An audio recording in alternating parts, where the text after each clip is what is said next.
सिखाएंगे।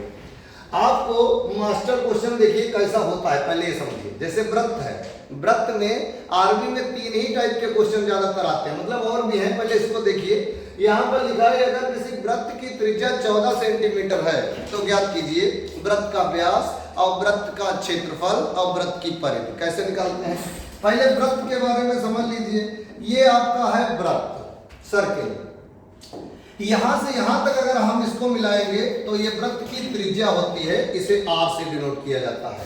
और अगर पूरा यहां से यहां तक मिला दे, सेंटर से पास हो, तो इसको हम लोग व्यास बोलते हैं, मतलब डायमीटर। और ये है त्रिज्या। यहां तक बात सबके समझ में आ गई होगी। परिधि होती है अगर ये बाउंड्री लाइन के हम चलेंगे बाहर बाहर, और वृत्त का क्षेत्रफल होता है जब पूरा हम इसी को काला कर देंगे तब ये वृत्त का क्षेत्रफल हो जाएगा। आइए हम चलते हैं क्वेश्चन की तरफ और देखिए क्वेश्चन को कैसे सॉल्व किया जाएगा।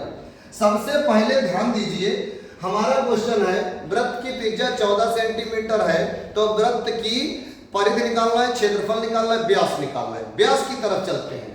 तो जो वृत्त के व्यास का सूत्र होता है वो होता है 2 गुणा में त्रिज्या।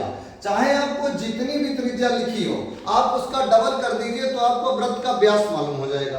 तो वृत्त का व्यास अगर आपसे पूछा है तो उसकी त्रिज्या है 14 सेंटीमीटर और 14 दूना 28 सेंटीमीटर। तो वृत्त का व्यास निकल के आ जाएगा 28 सेंटीमीटर। समझ गए होंगे। अगर त्रिज्या 7 है तो व्यास 14, अगर व्यास त्रिज्या 14 है तो व्यास 28, मतलब त्रिज्या को डबल कर देने से हमें व्यास मालूम हो जाता है।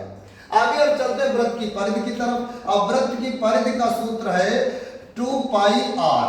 वृत्त की परिधि का सूत्र होता है 2 पाई आर और 2 पाई का मान होता है 22/7 या 3.14 भी होता है। तो यहाँ पर हम पाई का मान 22/7 रख रहे हैं और त्रिज्या हमको दे रखी है 14, वो हमने यहाँ पे लिख दिया है। अब काट दीजिए, 7 एकम 7 और 7 दूनी 14, 7 से काटा है, 7 एकम 7, 7 दूनी 14। अब गुणा कर दो।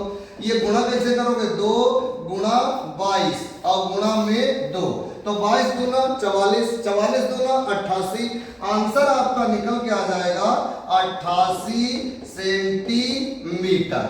व्यास की भी यूनिट सेंटीमीटर होती है और परिधि की भी यूनिट सेंटीमीटर होती है। अब हम चलते हैं वृत्त के क्षेत्रफल की तरफ। वृत्त के क्षेत्रफल का सूत्र होता है पाई आर स्क्वायर। हमेशा याद रखिए, जिंदगी भर के लिए फार्मूले याद कर लीजिए।